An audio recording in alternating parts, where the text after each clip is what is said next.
வணக்கம் and welcome to dhanyarecipestamil. எப்படி இருக்கீங்க? நலமா இருக்கீங்களா? இன்னைக்கு நம்ம பார்க்க போகிற ரெசிபி சண்டேனாலே பூரி வித் சிக்கன் குழம்பு தாங்க. அட்டகாசமாக இருக்கும். இதை அடிச்சுக்க வேற சான்ஸே இல்லை. நீங்கள் இப்போ தான் ஃபஸ்ட் டைம் நம்ம சேனலை பார்க்குறீங்கன்னா சப்ஸ்கிரைப் பண்ணிக்கோங்க. மறக்காமல் பெல் ஐக்கானை கிளிக் பண்ணி ஆல் பட்டனை ப்ரெஸ் பண்ணிவிடுங்க. சிக்கன் குழம்பு செய்ய தேவையான பொருட்கள்லாம் எடுத்து வச்சுருக்கேன். 2 பெரிய வெங்காயம், 2 மீடியம் சைஸ் தக்காளியை கட் பண்ணி வச்சுருக்கேன்.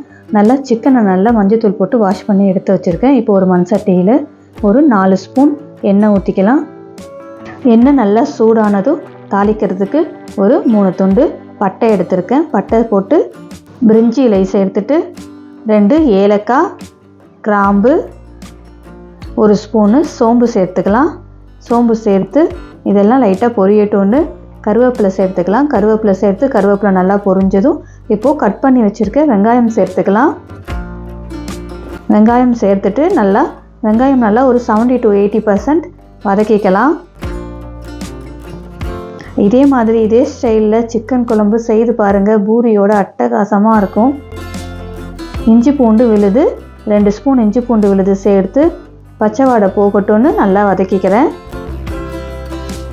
இஞ்சி பூண்டோட பச்சை வாடை போனதும் இப்போது தக்காளி கட் பண்ணி வச்சுருக்கோம் இல்லையா, அதையும் சேர்த்து வதக்கிக்கலாம். தக்காளி, வெங்காயம், தக்காளி, இஞ்சி பூண்டு இதெல்லாம் நல்லா வதங்கினதும் மசாலா சேர்த்துக்கலாம். பூரியோட மட்டும் இல்லைங்க, சாதத்தோடவும் நல்லாயிருக்கும். இப்போது மஞ்சத்தூள் போட்டு வாஷ் பண்ணி வச்சுருக்க சிக்கனையும் சேர்த்து ஒரு தடவை கிண்டி விட்டுட்டு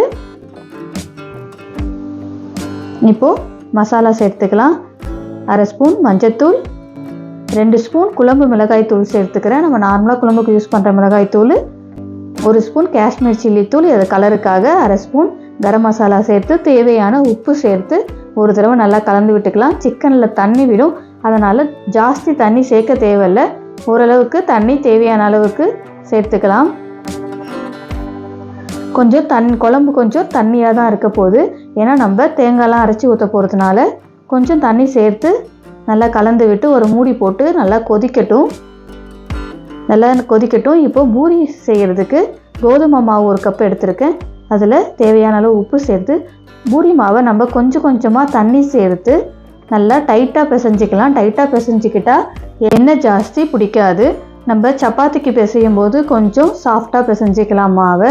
ஆனால் பூரிக்கு ஜாஸ்தி தண்ணி சேர்க்காம தண்ணி அளவு கரெக்டாக சேர்த்து நல்லா நம்ம டைட்டாக பிசைஞ்சிட்டாலே பூரிக்கு எண்ணெய் குடிக்காமல் உப்பலான பூரி வந்துடும். வேறு எதுவும் கலக்க தேவையில்லை. கோதுமை மாவு, உப்பு, தண்ணி மட்டுமே போதும். இப்போ இந்த அளவுக்கு பிசைஞ்சிட்டு மாவு காஞ்சி போகாமல் இருக்கிறதுக்காக 1 ஸ்பூன் எண்ணெய் ஊற்றி லைட்டாக இந்த மாதிரி பிசைஞ்சு வச்சுட்டு மூடி போட்டு மூடிடலாம். இப்போ நல்லா குழம்பு நல்லா கொதிச்சிருக்கும். 10 நிமிஷம் ஆகுது. குழம்பு நல்லா கொதிச்சிருக்கும். சிக்கனும் வெந்திருக்கும். பாருங்கள், நல்லா எண்ணெய் பிரிஞ்சு வந்து கொதிச்சிருக்கு. சிக்கனும் வெந்திருக்கு. ஒரு தடவை கலந்து விட்டுட்டு இப்போது இதுக்கு ஒரு மசாலா அரைச்சிக்கலாம். அதுக்கு நான் ஒரு மிக்ஸி ஜாரில் கொஞ்சமாக தேங்காய், ரொம்ப ஜாஸ்தி சேர்க்க தேவையில்லை, ஒரு 2 பத்தை தேங்காய், 4 முந்திரி, 1 ஸ்பூன் சோம்பு சேர்த்து கொஞ்சமாக தண்ணி விட்டு நல்லா நைஸாக அரைச்சி கொண்டு வந்துடலாம். கொரகொரப்பாக இல்லை, நல்லா நைஸாகவே அரைச்சிடலாம்.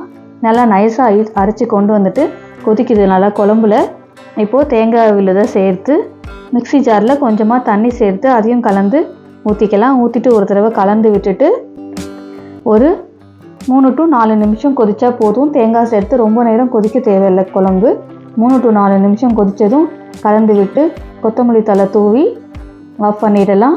அவ்வளோதான், ஒரு சூப்பரான சிக்கன் குழம்பு ரெடி ஆகிடுச்சு. வாசனையே அப்படி ஜம்முன்னு வருது. இந்த குழம்பு நம்ம சாதத்தோடவும் நல்லாயிருக்கும்.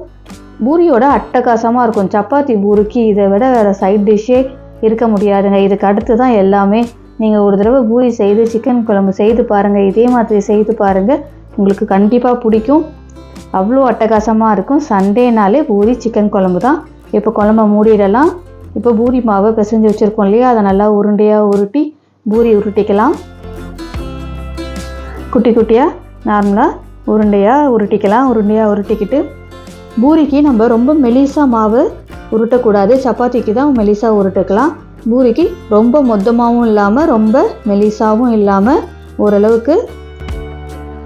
ஓரளவுக்கு திக்காக இந்த மாதிரி உருட்டி வச்சுக்கலாம். இந்த மாதிரி எல்லா மாவையும் நான் உருட்டி வச்சுருக்கேன்.